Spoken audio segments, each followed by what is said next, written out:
14 number के question में tan inverse root three minus sec inverse minus two का मान बताना है किसके बराबर है।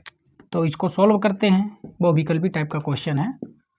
Tan inverse root three minus sec inverse minus two, पहले तो यहाँ से माइनस हटाते हैं तो टेन इनवर्स रूट थ्री, फिर अब यहाँ से माइनस हटेगा कैसे, तो माइनस हम जानते हैं कि जो सेक इनवर्स माइनस थीटा होता है वो होता है pi minus sec inverse theta के बराबर। तो बस इसी सहायता से हम आराम से माइनस हटा सकते हैं।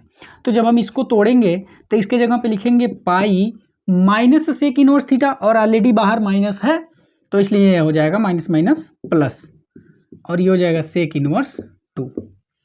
ठीक, 12th में आ गए होंगे, इतना तो आप कैलकुलेशन कर ही सकते हैं। अब यहाँ पे देखिए टेन इनवर्स रूट थ्री है।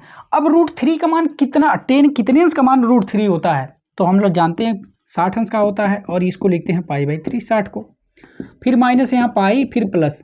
अब सेक कितने अंश का मान 2 होता है, तो अगर सेक का नहीं पता है तो इसका उल्टा करते हैं, तो इसका उल्टा करेंगे काश होगा, इसका उल्टा करेंगे 1/2 होगा। तो काश कितने अंश का मान 1/2 होता है, तो काश 60 अंश का मान 1/2 होता है, इसलिए सेक 2 का 60 अंश का मान होगा, सॉरी सेक 60 अंश का मान होगा। तो सेक इनवर्स अब इसके जगह हो जाएगा सेक 60, और 60 को लिखते हैं पाई बाई थ्री। अब यहाँ पे टेन इनवर्स 10 खत्म, तो केवल पाई बाई थ्री बचेगा, फिर माइनस पाई फिर प्लस यहाँ पे पाई बाई थ्री बचेगा। जो प्रॉपर्टी लगाए हैं वो यहाँ पे लिख देते हैं, चूंकि टेन इनवर्स टेन थीटा होता है केवल थीटा, ठीक है, उसी तरह से ये भी होता है, तो इसका हम एक लिख दिए तो बाकी वैसे ही होगा।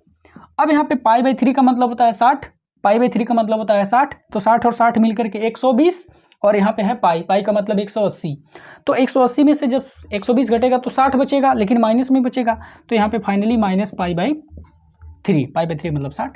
तो फाइनली इसका आंसर कितना आ गया, माइनस पाई बाई थ्री, और ये कौन सा वाला ऑप्शन है, बी वाला, तो यही बी वाला सही हो जाएगा।